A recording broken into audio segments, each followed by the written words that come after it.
Awali aktivitas dan pelayanan Anda melalui renungan pagi menjadi putra dan putri Allah. Terdengar panggilan Roh untuk mengangkat salib, dan mereka yang mengangkat salib akan menemukan bahwa salib mengangkat mereka.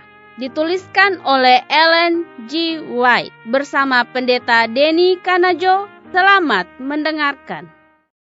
Shalom, salam sejahtera untuk para pendengar dimanapun Anda berada saat ini.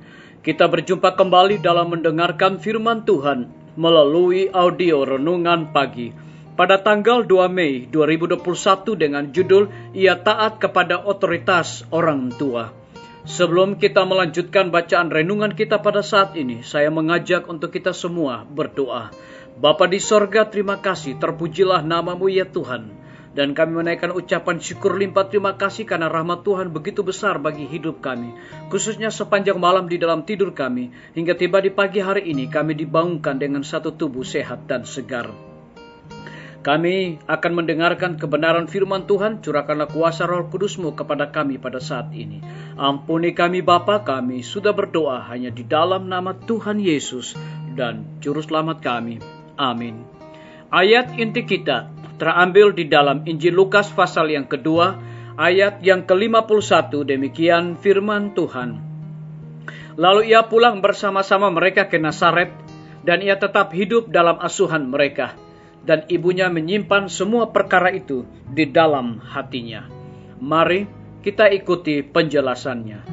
Yesus menegaskan bahwa dialah anak yang kekal. Kunjungannya yang pertama ke Bait Suci telah membangkitkan gerakan hati yang baru. Semua kewajiban duniawi untuk zaman itu telah lenyap dari pemandangan, tetapi dengan pengetahuan akan misi ilahinya dan persatuannya dengan Allah, ia tidak melawan otoritas orang tuanya. Atas permintaan mereka, ia pulang bersama mereka sebagai seorang anak yang setia dan menurut, serta membantu mereka dalam hidup mereka yang penuh dengan kerja keras. Disimpannya baik-baik dalam hatinya rahasia tentang misinya untuk masa mendatang, menunggu dengan taat hingga periode pelayanannya untuk umum kelak, mulai sebelum memberitahukan kepada dunia bahwa dialah Mesias itu. Ia taat kepada pengendalian orang tua. 18 tahun lamanya setelah ia mengaku bahwa ia adalah anak Allah, ia menghidupkan kehidupan sederhana dan biasa sebagai orang Galilea, bekerja dalam pertukangan kayu. 30 tahun lamanya ia taat kepada pengendalian orang tua. Biasalah bagi anak-anak meskipun dari orang tua Kristen, kalau sudah berusia lebih 12 tahun, merasa bahwa mereka mesti dibolehkan mengikuti keinginan mereka sendiri. Dan orang tua mau dipimpin oleh anak-anak mereka, gantinya memimpin anak-anak itu. Inilah sebabnya banyak orang muda muncul dengan kebiasaan mementingkan diri dan kemalasan. Mereka gagal, sombong, dan keras kepala. Kalau kita memandang kepada penyangkalan dirinya yang sabar, penyingkirannya dari segala kemasyuran, pengabdiannya kepada pekerjaannya sehari-hari dalam lingkungan yang hina, alangkah eloknya terang yang dipancarkan tentang hidupnya. Alangkah jelasnya ditunjukkan jalan di mana anak-anak dan orang-orang muda harus berjalan. Yesus tidak kurang sebagai anak Allah dalam rumah tangganya yang hina itu, dalam ketaatannya kepada orang tuanya.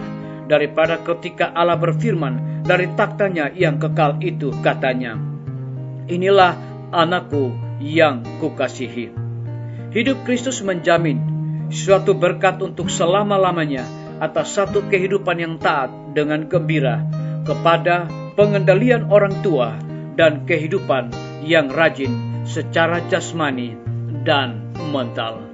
Biarlah bacaan renungan kita saat ini akan menjadi berkat bagi kita semua. Mari kita tunduk kepala dan berdoa. Bapa di sorga, terima kasih oleh karena kebenaran firman-Mu pada pagi hari ini mengingatkan kembali kepada kami bahwa Yesus menegaskan bahwa dialah anak yang kekal. Kunjungannya yang pertama ke Bait Suci telah membangkitkan gerakan hati yang baru. Semua kewajiban duniawi untuk zaman itu telah lenyap dari pemandangannya. terpujilah nama-Mu ya Tuhan. Pada saat ini, hamba berdoa untuk pemerintah kami. Tuhan memberkati Bapak Presiden bersama dengan wakil, seluruh menteri dan stafnya, Bapak Gubernur bersama wakil, Bupati bersama wakil, Wali Kota bersama wakil, camat dan stafnya, lurah, RT, RW, dimanapun mereka berada saat ini. Tuhan lindungi dan pelihara mereka. Curahkanlah hikmat pengetahuan sorga kepada mereka, agar dapat menjalankan roda pemerintahan di tengah-tengah pandemi dan juga gempa bumi, bencana alam, longsor, banjir, badai terjadi di mana-mana, khususnya di negara kami dan provinsi yang kami cintai. Kiranya hikmat Tuhan berikan kepada mereka agar pemerintah kami dapat mengatasi semuanya tepat pada waktunya sesuai dengan rencana dan kehendak Tuhan. Kami juga berdoa Tuhan untuk tim medis. Tuhan berkati dokter, perawat, bidan, semua para pekerja kesehatan yang ada di setiap rumah sakit bahkan puskesmas yang ada di Indonesia. Mereka melayani dan bekerja tanpa pamrih dan mengenal lelah.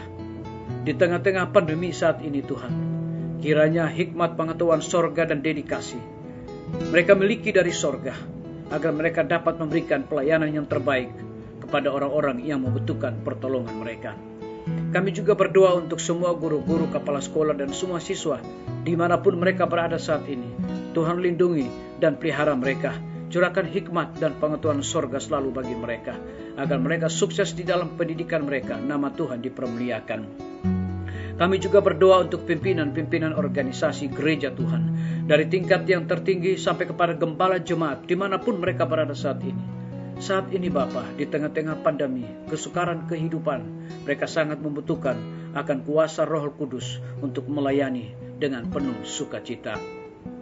Kami berdoa untuk TNI, Polri, PNS, wira swasta, petani, pedagang, nelayan, tukang Grab, dan saudara-saudara kami yang ada di dalam penjara.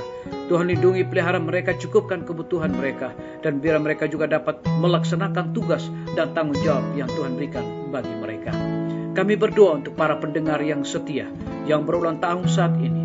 Dengan bertambahnya usia yang Tuhan percayakan bagi hidup mereka, mereka selalu bersyukur dan melayani Tuhan senantiasa. Terima kasih Tuhan Yesus.